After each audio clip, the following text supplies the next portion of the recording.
Hoje nós estamos começando uma nova série de mensagens. Há algumas semanas o Senhor tem colocado isso no meu coração para falar a respeito de chamado e propósito.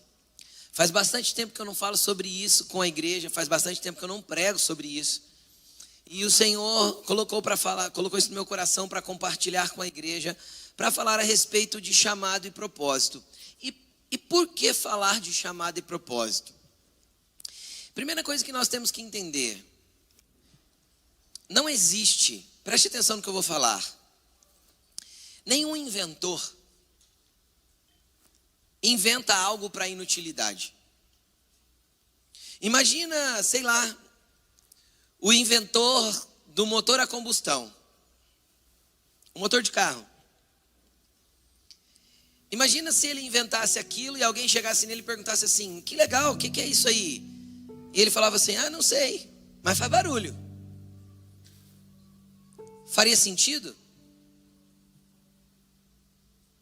Por quê? Porque toda a criação, toda invenção tem uma utilidade. Toda invenção e toda criação tem um porquê foi criado. Agora, se nós que somos seres humanos não criamos coisas para inutilidade, porque você acredita que Deus criaria algo para ser inútil? Porque você acredita que Deus te trouxe para essa terra sem propósito algum? Uma das piores coisas que existem para a vida de um ser humano é viver sem buscar conhecer o seu propósito. Agora qual que é a grande questão de falar sobre esse assunto na igreja? É porque nos últimos anos, todo mundo coaching falou demais sobre propósito e ainda tem falado. E eu não tenho nada contra isso, nenhum problema com isso. Existem muitos bons coaches que atuam nas áreas corretas. E muitos charlatões, que só querem arrancar teu dinheiro. Mas de uma maneira geral, tudo bem. Agora, o que acontece? Acontece que as pessoas são estimuladas a buscar propósito a partir de si mesmos. Então, propósito para as pessoas é elas traçarem os seus próprios planos com objetivos, metas e algo, um lugar para chegar, e a partir de si próprias chamarem aquilo de propósito. Deixa eu explicar uma coisa, querido. Só existe propósito verdadeiro a partir de quem te criou.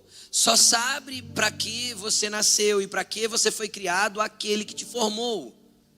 E tem mais um detalhe: não existe propósito fora da sua identidade real. Enquanto você estiver brigando com a sua própria identidade, a sua identidade não estiver formada em Deus e você tiver certeza de quem você é, não há exatidão de propósito ou de viver o propósito através disso. A sua identidade também está no seu Criador. A sua identidade também está naquele que te formou. Então não existe buscar propósito fora de Deus, e não existe buscar identidade fora de Deus, e não existe viver propósito distante dele. Todo o resto são planos, sonhos e projetos que colocamos no papel e chamamos isso de propósito. Propósito é o destino final do lugar que Deus te projetou para estar, no centro da sua vontade.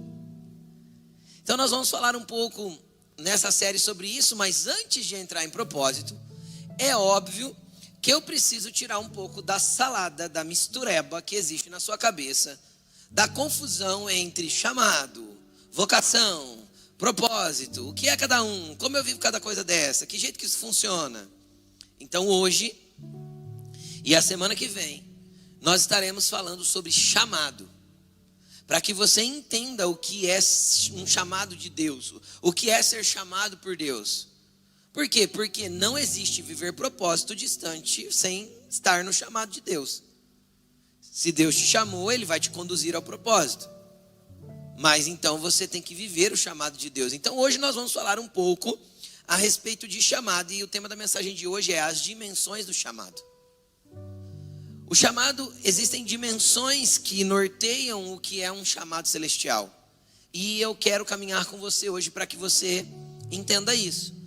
E se você gosta, tome notas, porque algumas coisas muito importantes para a sua vida serão faladas aqui hoje.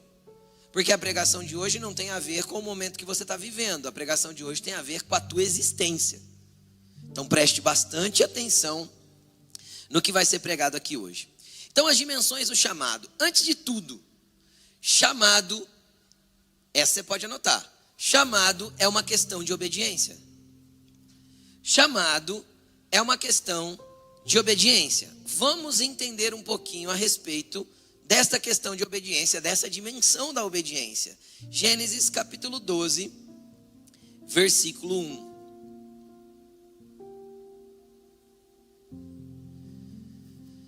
Esse é um texto conhecidíssimo para quem conhece Bíblia sobre o chamado de Abraão. E eu quero ler isso com você. Gênesis 12, versículo 1, pode projetar para mim, diz assim, ó. Então o Senhor disse a Abraão: saia da sua terra, do meio dos seus parentes e da casa do seu pai, e vá para a terra que eu lhe mostrarei. Farei de você um grande povo, e abençoarei, e o abençoarei, tornarei famoso o seu nome, e você será uma bênção. Abençoarei os que o abençoarem, e amaldiçoarei os que o amaldiçoarem, pois por meio de você todos os povos da terra serão abençoados. Então preste atenção aqui no que eu vou falar. Abraão era um homem que vivia numa cidade chamada Ur. Ur era uma cidade pagã, uma das cidades pagãs que existiam no mundo naquela época. Não haviam muitas cidades pagãs. Por quê? Porque o paganismo ou a adoração a outro Deus nasceu com um homem chamado Nimrod. Nimrod foi o fundador da cidade chamada Babel, que tinha uma torre, que você deve conhecer, ouviu falar pelo menos. Lá eles edificaram uma torre como um altar de adoração, porque a intenção daquela torre era tocar o céu, era chegar a um plano divino de maneira natural. E a partir daquela torre nasceu então a adoração a outros deuses. Ali nasceu a primeira divindade relatada na história da humanidade fora do nosso Deus, que é o Deus Tamos. E Nimrod se tornou um grande imperador, e a partir dali ele fundou várias outras cidades, dentre as quais está Ur. Ele fundou Ur, ele fundou Nínive, e ele fundou várias outras cidades. E Abraão vivia em Ur. E apesar de ser uma cidade pagã, uma cidade onde outros deuses eram adorados, Abraão adorava o Senhor, Abraão adorava a Deus, Abraão adorava o verdadeiro Deus e conhecia.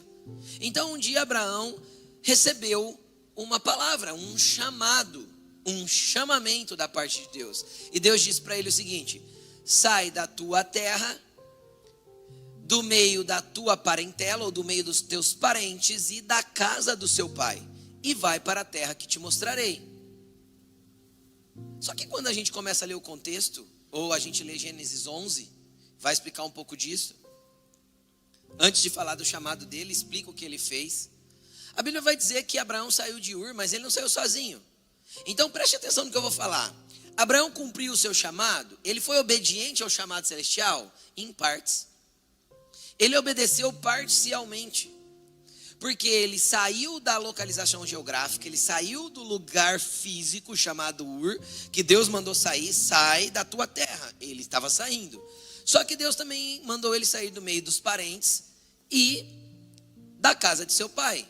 Só que a Bíblia vai dizer que ele levou consigo seu pai Arã e seu sobrinho Ló. Então ele obedeceu em partes. Ele obedeceu saindo, mas ele não obedeceu deixando para trás. E aí a Bíblia vai dizer que ele peregrinou uma parte do caminho e ele parou num lugar chamado Arã. Na verdade eu acredito, se eu não me engano, esse lugar passou a ter o nome do pai dele. Arã, o mesmo nome do pai. E aí a Bíblia diz que ele parou ali e ficou ali até que o pai dele morresse. Quando ele sepultou o pai dele, então ele se movimentou de novo para ir para Canaã. E ainda levou Ló, seu sobrinho. Agora eu quero que você preste atenção numa coisa. A primeira coisa que você tem que entender. Já parou para pensar que Deus poderia ter falado com Abraão lá em Ur?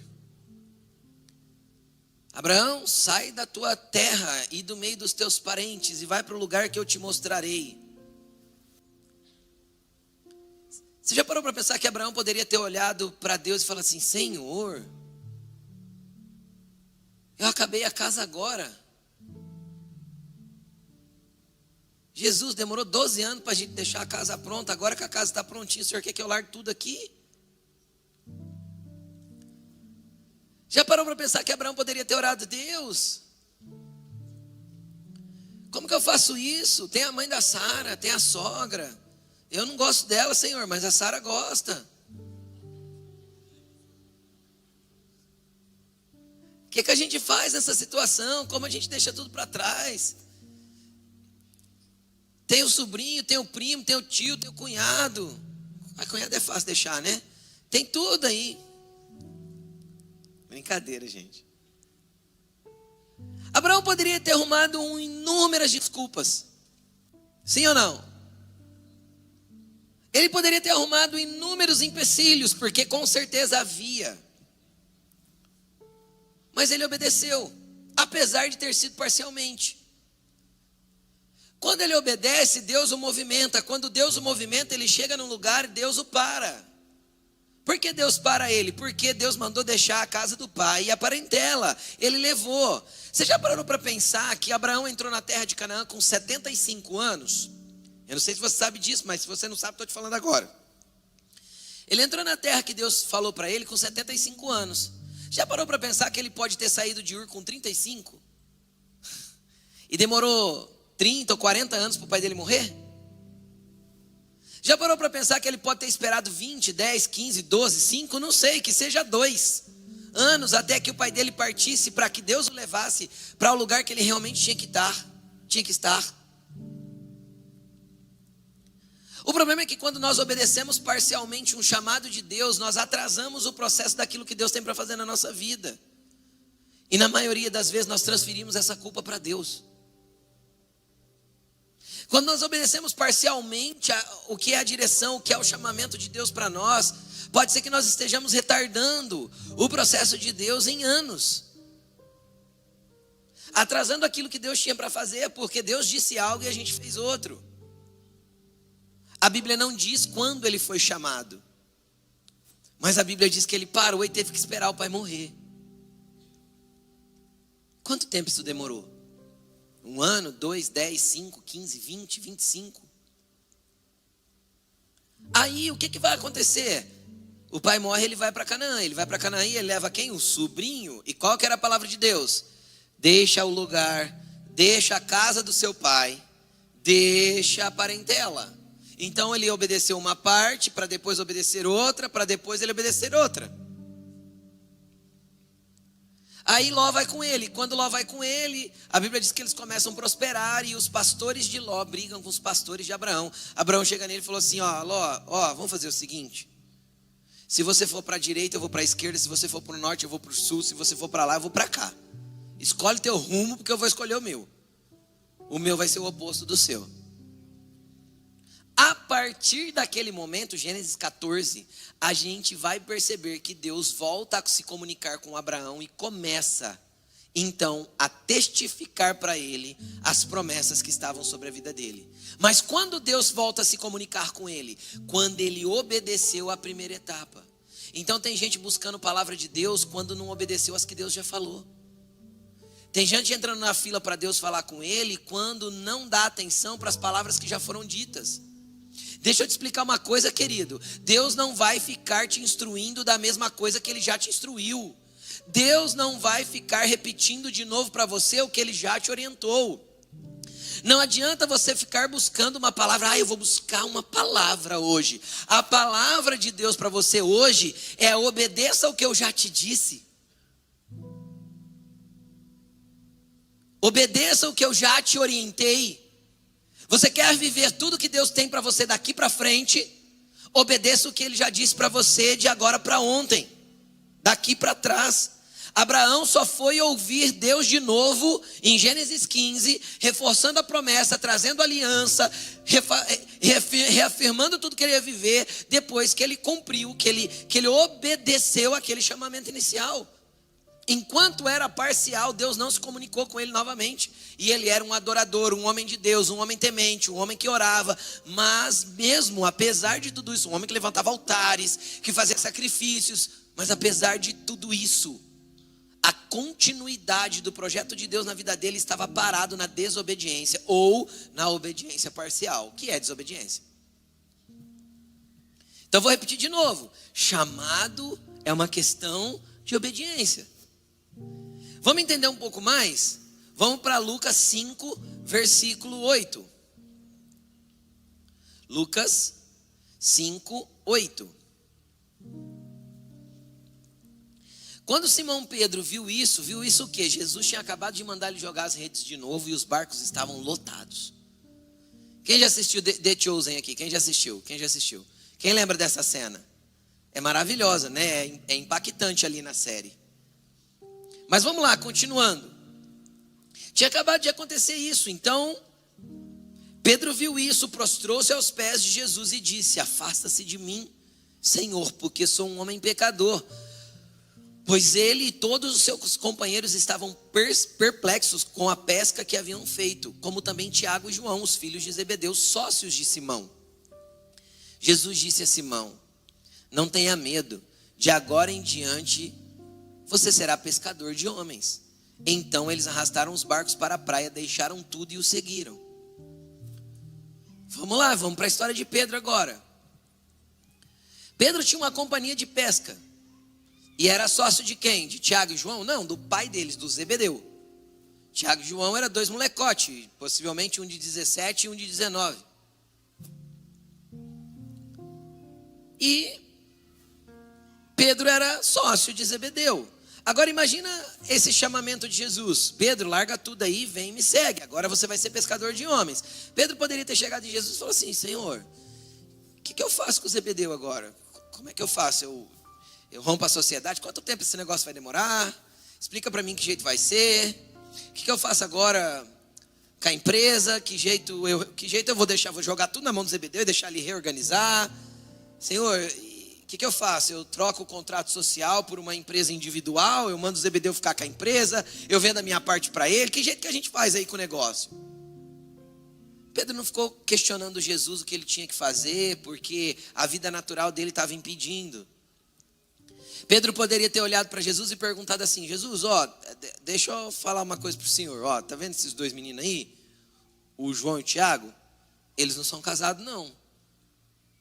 Eles vão sair para trabalhar com o senhor, o Zebedeu vai mandar dinheiro, porque é pai deles. Eu tenho esposa lá em casa, Jesus, e eu vou te contar uma coisa, que não está muito bom não, mas a sogra está lá em casa, eu estou sustentando ela. E ela não está muito boa esses dias, está meio doentinha. Tá caro, eu que estou pagando o plano de saúde, viu, Jesus? O senhor sabe disso? Vai ter jeito de vir alguma coisa? Como vai ser o salário aí para eu deixar tudo e te seguir? Pedro não perguntou nada disso. E ele podia ter feito mais uma pergunta. Jesus, senta aqui, explica direito o que é esse negócio de ser pescador de homens. Porque pescar peixe eu sei, vai ser com anzol, com rede, nós vai pescar. Que jeito nós vai pescar esse negócio? Tarrafa? Que jeito que vai funcionar? Porque pescar peixe eu sei, homem não. Dá para o senhor dar uma explicaçãozinha, ser um pouco mais claro? Querido, Pedro não pediu explicações e Jesus fez questão de não dá-las. Porque obediência não é uma questão de saber, porque quando eu sei tudo não é obediência, é concordância. Obedecer não é o mesmo que concordar. Obedecer é fazer apesar de não saber. Chamado é uma questão de obediência. Pedro só foi. Não faltou nada, nem para ele, nem para casa, nem para a esposa. E Pedro pôde até parar de pagar o plano de saúde da sogra, porque Jesus foi lá e curou ela.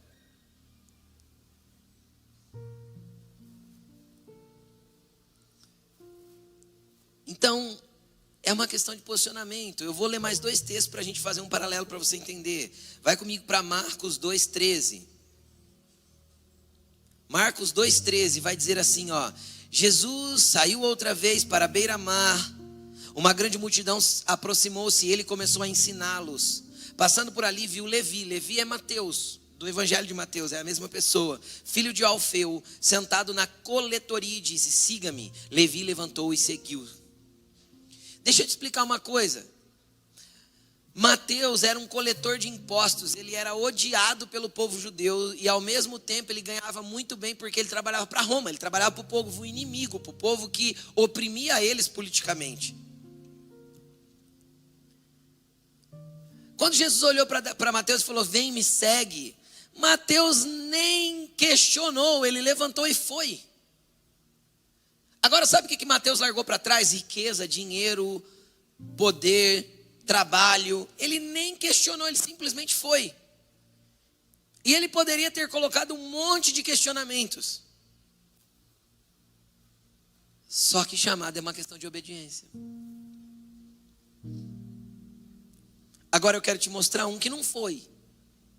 Mateus 19, versículo 21.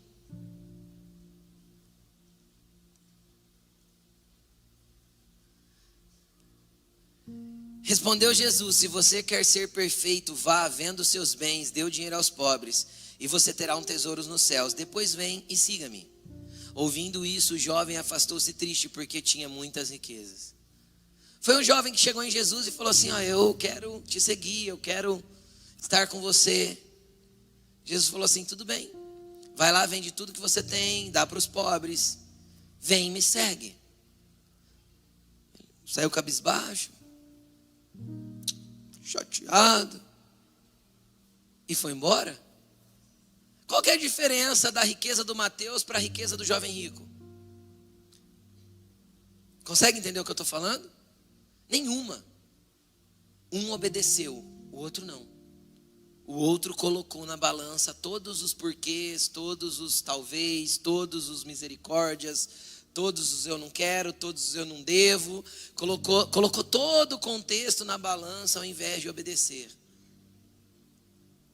E foi embora. Você já parou para pensar que Jesus estava chamando esse jovem para ser o 13º discípulo? E ele disse não? E ele não obedeceu?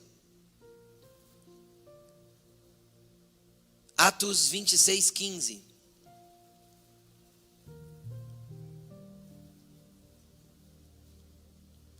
Atos 26:15.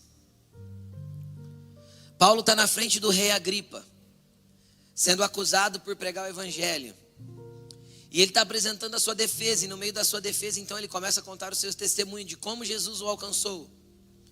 Então, contando ali o seu testemunho, ele chega nessa parte: então perguntei, quem és tu, Senhor? Isso é parte do testemunho de Paulo. Respondeu o Senhor: eu sou Jesus, a quem você está perseguindo. Agora levante-se, fique em pé. Eu apareci para constituí-lo servo e testemunha do que você viu a meu respeito e do que lhe mostrarei. Eu o livrarei do seu próprio povo e dos gentios, os quais eu o envio, para lhe abrir-lhe os olhos e convertê-los das trevas para a luz, do poder de Satanás para Deus, a fim de que recebam perdão dos pecados e herança entre os que são santificados em mim. Assim, rei Agripa, não fui desobediente à visão celestial. Você sabe qual que é a diferença de Paulo? Você sabe por que o apóstolo Paulo, ele pôde no final da vida dele escrever o seguinte, ó: combati o bom combate, cumpri a carreira, guardei a fé, estou pronto para ser derramado na presença de Deus como uma oferta de bebida. Sabe o que ele está dizendo? Eu estou pronto para morrer. Por quê? Porque eu combati o bom combate, eu cumpri minha carreira, eu finalizei o meu propósito, eu cheguei ao fim daquilo que Deus me chamou para fazer. Eu estou pronto para ir embora daqui, sem deixar nada para trás, sem fazer. Sabe por quê? As únicas 2 pessoas, biblicamente dizendo, né? Pode ser que outros disseram isso, mas as únicas 2 pessoas que têm relato bíblico que disseram isso foi Paulo e Jesus. Jesus em João 17, versículo 1, ele disse assim: Pai, cumpri a obra que me destes a fazer, me glorifica agora com a glória que eu tinha contigo antes que o mundo existisse. Porque ele pôde pedir novamente a glorificação, deixar a forma humana e falar para o Pai: agora eu posso voltar a ter glória, porque ele tinha cumprido o chamado dele de salvar o mundo, de pregar o evangelho aos pobres, de curar os enfermos, de trazer vista aos cegos. Ele tinha cumprido o que ele veio para fazer. Jesus veio e em 3 anos e meio, finalizou o que ele tinha para finalizar. Paulo pôde dizer a mesma coisa. Agora, por que Paulo pôde dizer? Porque ele não foi desobediente à visão celestial. Porque ele cumpriu à risca aquilo que o Senhor mandou ele fazer. Então ele concluiu. Ele chegou a cabo. Ele terminou. Ele combateu o bom combate. Ele cumpriu a carreira. Ele guardou a fé. Ele pôde olhar para si próprio e falar assim: Jesus, eu posso ir embora. Sabe quando uma pessoa chega no patrão e fala assim: ó, posso ir embora? Terminei o trabalho. Posso voltar para casa? Você já imaginou a graça e a dádiva de você poder olhar para Deus um dia e falar assim: Senhor, eu terminei o trabalho, eu posso voltar para casa? Eu posso ir embora? Pastor, você está falando da morte? Sim. A morte para quem vive sem propósito é dor. A morte para quem viveu o propósito é só uma transferência para casa. Porque já sabe onde está vivendo e para quem está vivendo. Chamado é uma questão de obediência. Mas vamos lá. Segundo aspecto do chamado, segundo dimensão do chamado. Chamado é o ponto de partida, não a linha de chegada. Olha para a pessoa que está ao teu lado e fala isso para ela: chamado é o ponto de partida, não a linha de chegada. Então entenda uma coisa: tem pessoas que são obedientes ao chamado do Senhor, e aí o Senhor as direciona para viver alguma coisa, coloca elas em algum ambiente, e elas gostam, porque é sempre assim, o Senhor faz a gente ter prazer naquilo que Ele nos chamou para viver. Quem tem prazer aqui em servir o Senhor naquilo que Ele te pediu? É maravilhoso, é incrível, principalmente quando a gente vê Deus usando a gente. A gente é tão nada para ser usado por Deus, é tão pó, é tão insignificante para ser merecedor da graça de ser usado por Ele, que isso é indescritível. Só que tem pessoas que se apaixonam tanto, se apegam tanto para aquele primeiro chamamento, que ela tem o chamado como uma linha de chegada, como um propósito, e chamado não é propósito. Por quê? Porque o chamado pode passar por diversas estações, o chamado se move. Mais uma vez, olha, incomoda a pessoa que está do teu lado e fala para ele: o chamado se move. Então pode acontecer da pessoa ter um chamado e permanecer naquilo até o fim da vida, porque aquilo é o propósito dela? Pode, mas são poucas as pessoas que acontecem isso. Biblicamente eu poderia te dizer Jeremias. Em Jeremias capítulo 1, a partir do verso 8, vai dizer que ele foi chamado, e quando ele é chamado por Deus para ser um profeta, ele começa a dar desculpa: Senhor, eu sou muito jovem, eu não sei falar, eu tenho medo das pessoas. O Senhor falou para ele: eu estarei com você, eu colocarei as palavras na sua boca, você não precisa ter medo, porque eu vou te proteger de todo mundo. Então fala o que eu te mandar, porque eu estou te enviando. Ele foi profeta até o fim da vida. O chamado dele já era um apontamento para o propósito, mas são poucas as pessoas que acontecem isso. Porque normalmente o chamado é uma escola, onde Deus te coloca para uma estação, para que você possa viver, ser aperfeiçoado e treinado para viver o que Ele tem para você realmente. Então, quando a gente vai para a Bíblia, a gente começa a perceber algumas coisas. Agora eu não vou ler mais texto bíblico, porque a gente iria ampliar demais a leitura e vai virar um estudo. Então vem comigo, eu só quero te ensinar. Quem lembra de Noé? Noé viveu num período muito singular da história da humanidade. Por quê? Porque biologicamente nós éramos diferentes antes do dilúvio. A longevidade humana chegava ao ponto dos 800, 900 anos de idade. Era diferente, eles iam casar e ter filho com 100 e poucos anos. Então era muito diferente como funcionava a dinâmica da vida humana naquele tempo. E Noé tinha 500 anos, é como se fosse hoje, sei lá, uns 45, 50 anos. E Deus chamou ele para construir um barco. Falou para ele: Noé, constrói um barco. Eu vou mandar chuva do céu. Aí Noé falou assim: mandar o quê? Chuva. Que é isso, Senhor? Não chovia naquele tempo. A terra era irrigada por um vapor que subia da terra e umedecia as plantas.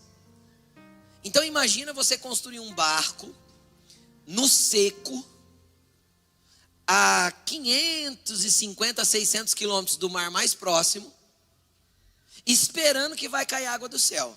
O que você é? Maluco. Maluco. Ele demorou 100 anos para construir esse barco. Você sabe o que é ser obediente a um chamado por 100 anos, meu amigo? E ainda convencer os 3 filhos e as 3 noras de que eles tinham que construir? Esse foi Noé. Só que deixa eu te explicar uma coisa. Deus chamou Noé para construir barco. Mas o propósito de Noé não era construir uma arca, era repovoar a terra. Então chamado é o ponto de partida, mas não é a linha de chegada. O barco era só o meio pelo qual Deus o conduziria ao propósito da vida dele. Entende? O teu chamado de hoje pode ser apenas o meio pelo qual Deus quer te levar para os lugares que Ele ainda tem para você.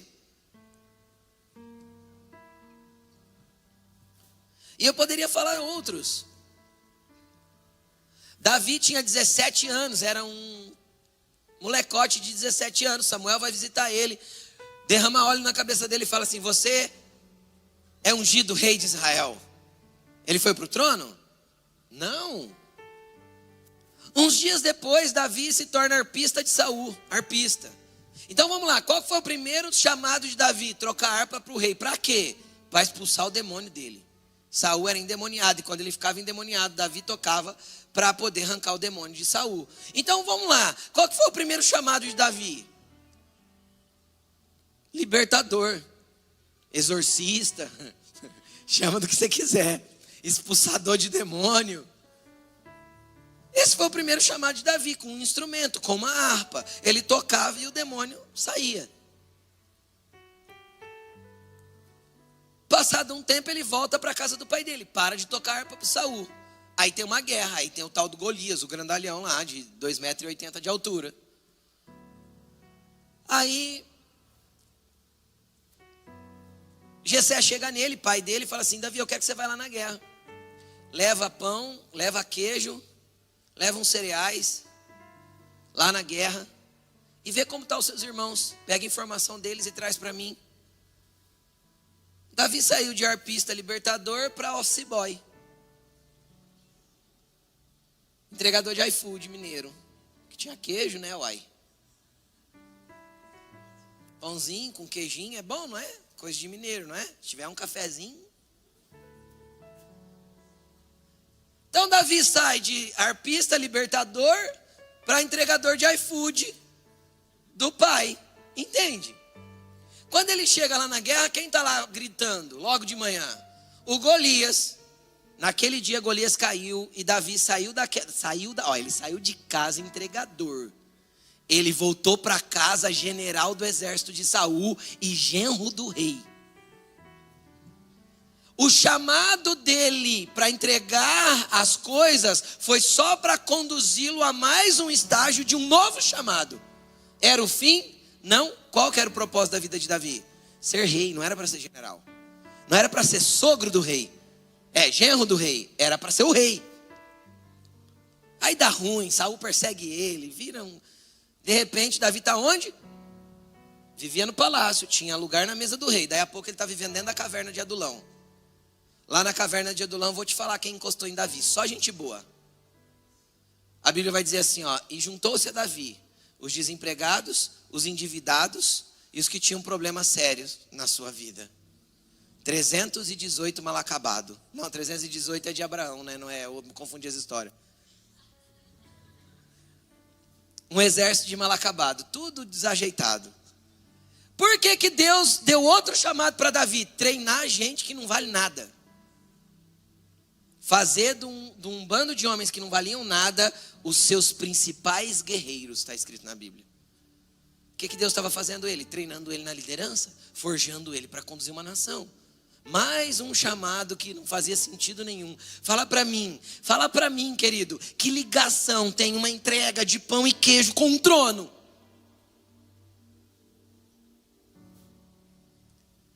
Então o chamado se move. Entende? Às vezes onde você está hoje não é onde você estará amanhã. Deus vai te mover. Então tudo que Deus colocar nas suas mãos, segure com as mãos abertas. Tudo que Deus te deu para fazer, Ele te deu para fazer agora. Pode ser que Ele te mova amanhã para outra coisa, para um movimento diferente, para algo diferente. Então fique em paz. Aquilo que Deus te entregou hoje, Ele pode te pedir amanhã, porque não é teu. Isso fazia parte do seu treinamento, fazia parte do seu movimento, fazia parte daquilo que Deus estava te curando, te ensinando, te treinando e te deixando pronto para o propósito. Por quê? Porque chamado é o ponto de partida e não a linha de chegada. Chamado é a transição dos ambientes que você vai ser treinado para te conduzir ao propósito. E se nós falássemos de Daniel, de José no Egito? Daniel foi para lá, para a Babilônia, preso. Chegou lá e resolveu jejuar. E Daniel era tão cheio da graça de Deus e tão, sei lá, eu não tenho nem como descrever Daniel, na minha opinião. Porque assim, eu acho que não existe na história da humanidade uma pessoa que foi governador em 4 impérios diferentes. Daniel foi, cara. Daniel foi governador e homem importante em 4 impérios diferentes. 2 impérios babilônicos e um império medo-persa e um império persa. Mudou o governo, mudou o domínio e ele continuava sendo homem importante dentro do governo dos imperadores que entraram. Isso significa que havia uma graça tão poderosa sobre a vida de Daniel para governar, mas ele não chegou lá na Babilônia para governar. Ele chegou, na verdade, sem atribuição nenhuma. E a gente podia falar de José e tantos outros, mas vamos lá. Mais uma, deixa eu falar mais uma com vocês. Chamado nem sempre vai se parecer um chamado. Anotou? Chamado nem sempre vai parecer chamado. Ah, pastor, explica isso. Vou explicar. Vamos a 2 exemplos aqui que eu já dei. Daniel está tranquilinho lá em Jerusalém. A Bíblia diz que ele fazia parte dos nobres e dos entendidos, dos instruídos. Então ele era um garoto estudioso ou ele era filho de alguma pessoa importante? Era Daniel, eu não lembro agora. Aí a Bíblia diz que o rei Nabucodonosor invade Jerusalém e leva eles presos, cativos.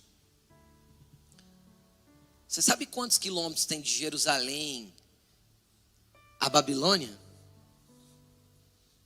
900 e poucos quilômetros. Então vem comigo. Daniel é levado a pé, possivelmente com algemas nas mãos, com um grupo de jovens, 900 quilômetros longe da sua casa, como cativo. Agora fala uma coisa para mim, isso se parece um chamado? Isso não parece um chamado. Então o que eu tenho para te falar é que nem sempre o chamado vai ser glamuroso, como foi o de Abraão, como foi o de Noé, como foi o de Jeremias. Nem sempre Deus vai chegar e vai vir e vai falar e vai te dar um monte de promessa e você vai chorar. Porque existem momentos que o movimento de Deus não se parecerá nada agradável e nada com um chamado. Mas era Deus movimentando Daniel para ele estar exatamente onde tinha que estar. Se Daniel não estivesse na Babilônia, Daniel não seria Daniel. Não existiria governo na vida de Daniel se ele não fosse inserido na Babilônia. Só que, querido, para pensar o jeito que ele parou lá. Então nem todo chamado parece a princípio um chamado. Parece uma guerra, uma derrota, algo que está estranho, tem alguma coisa errada. Então deixa eu te explicar uma coisa. Nem todo ambiente de cativeiro que você está enxergando como um cativeiro é realmente um cativeiro. Tudo tem a ver com a perspectiva do que você entende. O próprio livro de Daniel vai dizer que ele pegou os escritos do profeta Jeremias e pelos escritos ele entendeu que o cativeiro duraria 70 anos. Quando ele entendeu isso, ele falou: não, então eu não vou mais pensar em voltar para Jerusalém. Eu vou pensar em prosperar aqui. Quando ele teve a perspectiva certa, dentro daquele ambiente de dor, ele se posicionou para viver o chamado dele. Sabe o que ele fez? Vocês vão ficar na corte, vocês vão se alimentar dos manjares do rei e tal, a bebida do rei. Daniel chamou o cara que servia eles lá, falou assim: se você puder me autorizar, eu gostaria de entrar num jejum, que a gente chama de jejum de Daniel. Eu vou comer só legumes e frutas e beber só água. Aí você fala assim: por um período de 21 dias, pastor? Por um período de 3 anos. 21 dias é do outro jejum. A gente mistura um com o outro para ficar mais fácil. Entende? Ele teve outro jejum de 21, que está lá relatado no livro também, mas esse aqui durou 3 anos, o de legumes. Sabe o que ele fez? A hora que ele percebeu que ali não era lugar de lutar contra, de ficar, que ele percebeu que aquilo não era um movimento do Satanás. Porque tem gente expulsando Satanás no movimento de Deus. Tem gente expulsando demônio em movimento que é Deus que está fazendo, porque é Ele te transicionando para os lugares que Ele tem para você, e você está atribuindo culpa aos outros, culpa às pessoas, aos demônios. Ei, para perceber pelas escrituras e pelo que Deus está comunicando para você, se esse lugar que você está hoje, que parece um cativeiro, não é o lugar exato que Deus te queria, para manifestar a glória dEle, para que você viva todo o seu propósito nele.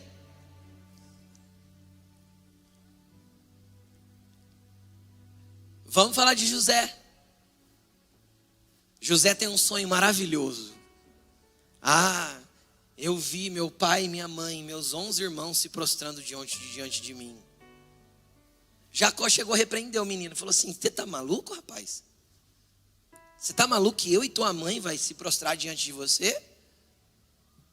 Uns dias depois, José é jogado no poço pelos irmãos e vendido como escravo por Judá, um dos seus irmãos mais velhos. Isso parece chamado? Isso parece que Deus está nesse negócio? Queridos, você pode estar no fundo do poço. Se foi Deus que te jogou lá, querido, você está no melhor lugar que você podia estar.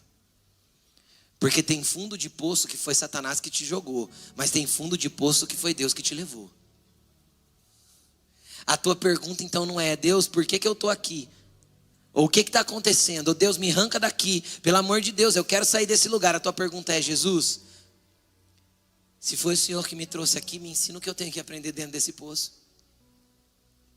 Porque eu quero viver o teu chamado. Então não é todo poço que é o fim da linha, não é todo poço que acabou, não é todo fundo de poço que mostrou o teu fim. Às vezes o fundo de poço é só o começo de uma história incrível que Deus está desenhando para você. Às vezes o teu fundo de poço é apenas o lugar na onde a história de Deus começa a se escrever na tua vida. Vai José, vendido como escravo, vai trabalhar na casa de Potifar. Havia uma graça de liderança tão poderosa sobre a vida de José, que ele foi para a casa de Potifar para ser escravo, virou chefe dos mordomos, mandava em tudo. Aí veio lá a piriguete lá da mulher do Potifar para cima dele, a endemoniada, não é? José olhou para ela e falou assim: não, o meu senhor Potifar falou que eu posso cuidar de tudo aqui, tudo eu toco e tudo eu mando, menos você. Ela olhou: então eu te quero, Josézão.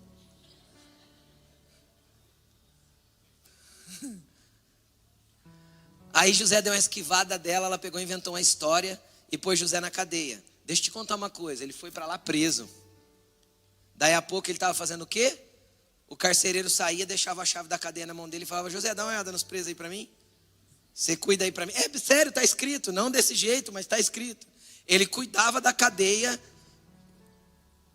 Dali ele foi para onde? Para o trono de governador do Egito. Querido, qual a ligação tem entre o fundo do poço e o trono? Nem todo chamado parece um chamado. Nem todo chamado vai ser uau. Às vezes o movimento de Deus é para te levar para lugares que Ele tem para você, que são muito maiores do que você pensa. Então não importa a dor que você está vivendo hoje, Jesus, o que o Senhor tem para me ensinar nisso aqui? E qual que é o teu movimento dentro disso?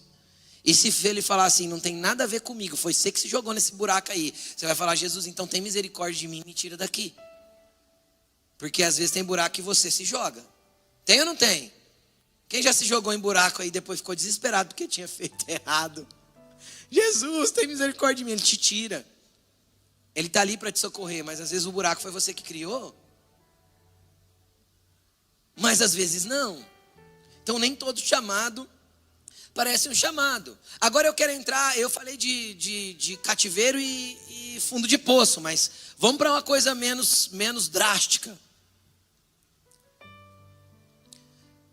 O pai de Saul chegou nele e falou assim, Saul, eu quero que você vá buscar as jumentas que se perderam. Você sabe o que é procurar jumenta? É o corriqueiro da vida, é o trivial, é o comum. Ele saiu para procurar, para fazer algo comum. Sabe quem que ele encontra no meio do caminho? O profeta Samuel, é o ungido rei. Ele sai para procurar a jumenta, volta para casa ordenado rei de Israel.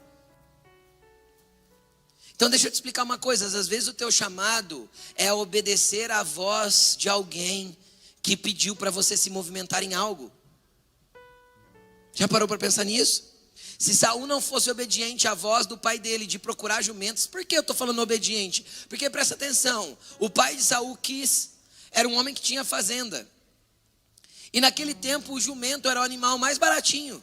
O camelo custava mais caro, a vaca custava mais caro, a ovelha custava mais caro, tudo era mais caro. O jumento tinha o menor valor, porque era meramente um animal de carga. Só servia para isso. Todos os outros animais eram mais caros. Aí o dono da fazenda podia ter colocado 2, 3 funcionários para ir atrás daquelas jumentas. Você concorda comigo? Mas ele escolheu o filho dele. Por quê? Não sei. Eu sei. Deus sabia. Saul não. Então Saul podia ter sido rebelde, desobediente, bocudo, desobedecendo a ordem de alguém que tinha autoridade sobre a vida dele, que olhou para ele e falou assim, vá procurar os jumentos. Ele foi. 3 dias procurando, ele encontrou os jumentos? Pergunta para mim, sim ou não? Não. Quando ele encontra Samuel, Samuel fala assim para ele, os jumentos que você está procurando, fica tranquilo, teu pai já achou. Deus te trouxe aqui por outro motivo. Vou te dar mais uma, que a gente acabou de falar dele. Jessé chega em Davi e fala assim, Davi, pega pão, pega queijo, pega cereais, leva para a guerra. Deixa eu te falar uma coisa, o arpista do rei, expulsador de demônio, agora está entregando mantimento. Não dá a impressão que foi rebaixado? Quem está entendendo o que eu estou falando? Até outro dia eu estava dentro do trono, dentro do palácio, expulsando demônio, agora, tocando harpa para o rei, expulsando demônio. Agora eu vou entregar queijo, pão, vou buscar notícia dos meus irmãos. A movimentação do chamado, querido, nem sempre parece um chamado. Aquilo não parecia um chamado, aquilo parecia uma humilhação, parecia um rebaixamento, parecia que era algo menor do que você fazia antes. Só que Deus trabalha nesses lugares, sabe por quê? Porque só vai viver o extraordinário de Deus quem for fiel no ordinário, no comum, no cotidiano, naquilo que Deus te pede para fazer, ou alguém te pede para fazer, dentro das esferas comuns, básicas. Tem gente que não quer ser fiel nas esferas básicas, não consegue servir ninguém, não consegue entregar queijo, porque afinal ele já foi o arpista expulsador de demônio. Ele podia ter olhado para o pai dele e falar, peraí pai, eu tocava a harpa para o rei até onde? Você quer me pôr para entregar queijo? Querido, quem aceita o comum e o trivial como um chamado de Deus, como uma ordenança de Deus, como uma obediência condicional, vive o ordinário de maneira que Deus o leve para o extraordinário.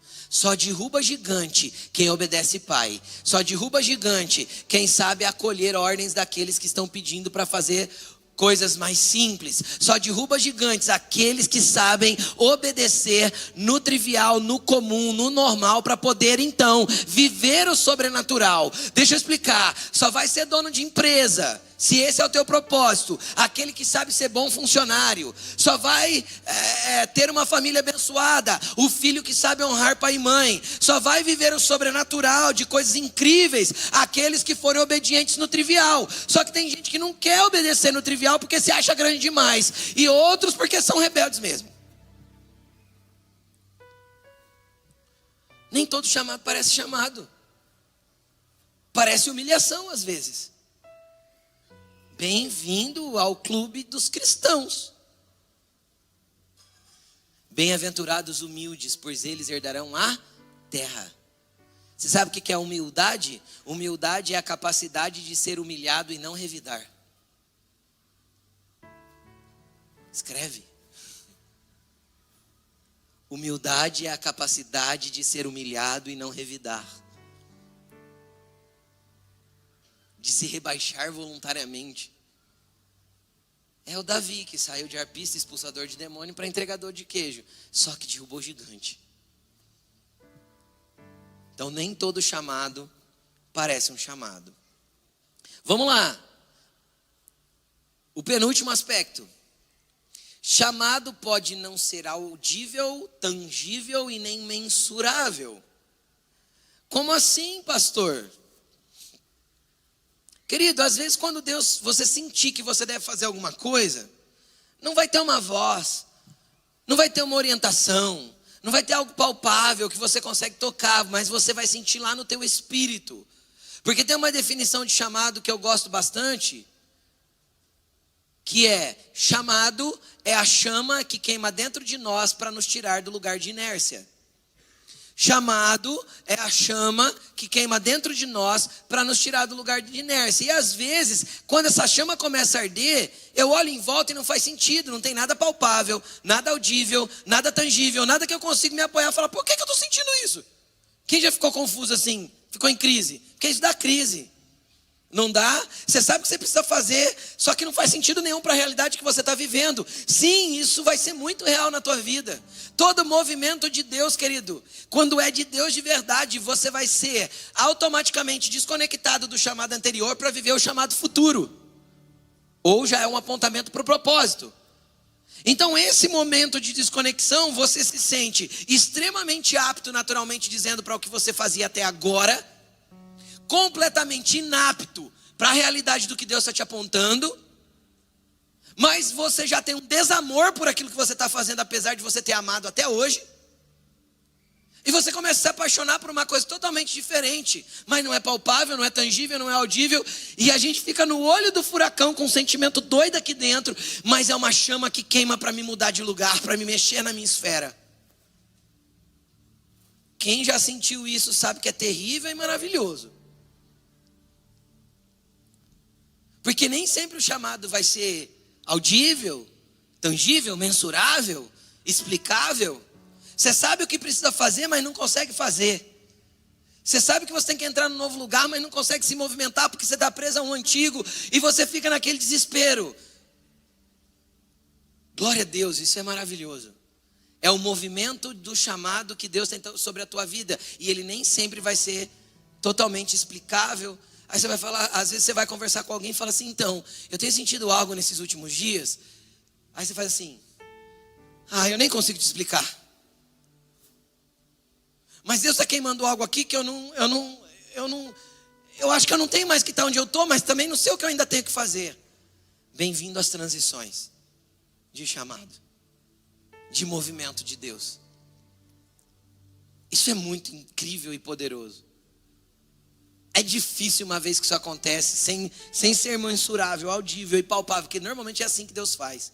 Sabe por quê? Porque em um dado momento Deus tem que te falar nitidamente, através de alguém, de um profeta, para ser claro para você. Quando Ele vai te empurrar a primeira vez, a hora que Ele está te ensinando a caminhar, você vai ter que aprender a sentir, ouvir Deus, no entendimento do que o Espírito está gerando dentro de você. Agora eu já estou falando para pessoas um pouco mais maduras na fé. Então nem sempre vai ser palpável, tangível, audível, mas Ele está aí queimando. Por quê? Porque chamado é a chama que queima dentro de você para te movimentar. Continuando, é a última. Chamado não, essa daqui, todo mundo tem que prestar muita atenção, hein? Olha para a pessoa que está do teu lado e fala assim, ó, presta atenção agora porque vai falar com você. Chamado não se limita à esfera eclesiástica. Chamado não se limita à esfera eclesiástica. Davi foi chamado para ser um expulsador de demônios, certo? Certo. Só que qual que era o propósito final dele? Ser rei. Rei é um cargo eclesiástico, político. Pode ser que Deus queira te levar para a política para ser uma voz de justiça no meio da injustiça da nossa política. Pode ser que Deus quer te levar para o meio dos poderosos da terra para ser uma voz de denúncia, de confronto. Pastor, mas eu vou comprar briga com todo mundo. Glória a Deus, pode ser que teu sangue quente seja para isso. Para brigar do jeito certo, pela causa certa, no lugar certo. Entende o que eu estou falando? Pode ser que Deus tenha essa área para você. Jeremias, como eu já citei, era profeta, a esfera dele era espiritual. A vida inteira ele profetizou. Ele falou em nome de Deus. Daniel era governador. Agora eu vou para coisas bem interessantes. Você sabe qual que era o propósito final de Abraão? Ser pai. Deus chamou Abraão pura e simplesmente para ser pai. Você vai ser pai de uma multidão. E eu quero que os seus descendentes, você ensine os seus descendentes a andarem nos meus caminhos. Querida, você já parou para pensar que às vezes tudo que Deus te deu para fazer é criar esses filhos na presença dele? E você está aí se debatendo porque você vê pessoas avançando no ministério e você está parada cuidando de filhos? Não, você não está parada cuidando de filhos. Você está treinando futuros pregadores, prefeitos, governadores, donos de empresa e tantas outras coisas. Você está forjando homens e mulheres para um destino profético, para um propósito poderoso. E pode ser que o teu chamado seja esse, mas você precisa ter clareza disso. E pode ser que quando os seus cabelos começarem a ficar brancos, sem tinta, não, porque com tinta não fica mais branco, e os seus filhos já estiverem criados e encaminhados naquilo, no destino profético que Deus deu, no desenho que Deus tinha para eles, então Deus olha para você e fala assim, então agora chegou a sua hora de se movimentar para mim. Aí você vai orar e vai falar assim, Senhor, mas está tarde. Para mim o sol já está se pondo. Aí eu lembro de uma parábola de Jesus. O homem tinha uma vinha. E 6 horas da manhã ele foi para a praça e contratou trabalhadores. E mandou trabalhar na sua vinha. Depois ele foi de novo às 9, contratou mais. Depois ele foi meio-dia e também contratou. Assim como ele fez às 3 da tarde. E por último às 5 da tarde. Na hora de acertar as contas com os seus trabalhadores, ele pagou o mesmo salário para todos. Não importa que hora você está começando. Importa para quem você está trabalhando. Importa quem você está obedecendo. Entendeu? Se Deus te deu a dádiva de desde as 6 da manhã você poder servi-lo, uau! Mas se sobrou só uma horinha da tua vida, faça isso com intensidade, porque é Ele que te chama. É Ele que te convoca, é Ele que te aponta para os lugares que Ele tem para você. Chamada é uma questão de obediência. Não importa a hora. Abraão foi chamado para ser pai, mas deixa eu te falar uma coisa, ele já não estava dando conta do recado mais. E o filho ainda não tinha nascido. E naquele tempo eu vou te contar, nem tinha um azulzinho para tomar para dar uma força. Aí Deus chega nele e fala assim para ele, ó, o ano que vem eu volto aqui que você vai ter um filho. Ele dá uma risadinha. Aí ele dá uma risadinha, mas a Sara lá na tenda, ela faz... Acho que ela pensou assim, oh, coitado. Vai não. Deus olha para Sara e fala assim, você riu? Ela, não. Riu sim. Aí sabe o que Deus fala para ela? Há alguma coisa impossível para Deus? Querido, não importa a hora, Deus vai te conduzir para o propósito. Abraão atrasou. Lembra lá no começo da pregação? Atrasou, até ficar sem força. Aí Deus falou, então tá, agora acabou todas as suas tentativas humanas, agora suas forças se esgotaram, agora humanamente você não é capaz mais, então agora deixa comigo, porque agora eu vou fazer na tua vida. Aí Deus fez, conduziu ele para o propósito, gerar um filho. Noé foi chamado para ser construtor, querido. Não foi? O propósito final era repovoar a terra, mas a princípio qual foi o chamado? Pregar para todo mundo? Não, construir um barco. Aí tem uma música do Rodolfo Abrantes que eu gosto bastante, que ele diz assim, ó, dentro do contexto da música: cadê a arca que eu te mandei construir? Quando você chegar diante de Deus, querido, o que você vai fazer com todas as palavras que você já recebeu? Que desculpa você vai dar para todas as promessas que Ele te apontou, para todos os lugares que Ele disse que você iria, para todas as pessoas que Ele disse que você pregaria, para todos os cargos públicos que você teria, para todos os teus alunos que você ministraria, para todos os clientes que você atenderia. Não sei o que Deus tem para a tua vida, mas o teu desenho está nas mãos dEle. E às vezes são coisas simples e você fica tentando encontrar algo mirabolante para fazer. Aí eu vou para Mateus capítulo 5, versículo 13. Que Jesus vai dizer assim, ó, vocês são o sal da terra. Vocês são o sal da terra. Mas se o sal for sem sabor, não serve para mais nada, a não ser para ser jogado fora e pisado pelos homens. Vocês são a luz do mundo. E ninguém pega uma vela e coloca debaixo de um copo. Antes pega ela e coloca no lugar mais alto da casa, para que clareie todos os que estão na casa. Assim brilhe a vossa luz no meio dos homens, para que o vosso Pai Celestial seja glorificado pelas suas obras, pelas obras que vocês fazem. Querido, deixa eu te explicar uma coisa. Se você ainda não tem certeza do teu chamado, não sabe por onde começar, deixa eu te falar algo. Não existe limites para servir. Servir é um mandamento, não tem a ver com chamado. É o primeiro ponto que você tem que entender. Segunda coisa, seja sal e seja luz. Tem um monte de gente no teu trabalho que está precisando do sabor que você encontrou em Cristo. Tem um monte de gente lá morrendo, apática espiritualmente, porque não encontrou o que você encontrou. Brilhe a tua luz diante dos homens. Comece o teu chamado pelo lugar que você está inserido. Comece o teu chamado pelo lugar que Deus já te plantou. Você não está naquela escola à toa, você não está naquela empresa à toa, você não tem o teu negócio à toa. Isso tem um propósito inserido aí. Deus quer te usar. Deixa a sua luz brilhar. Pastor, não sei nem se eu tenho luz. Vá para Jesus. Porque a hora que a luz dele brilhar sobre você, querido, Ele é o sol. E nós somos um satélite orbitando no seu amor, refletindo a luz dele que brilha sobre nós. Só não dá mais para ficar nesse lugar aí de comodismo. Porque um dia, e esse dia vai chegar. Você vai estar diante do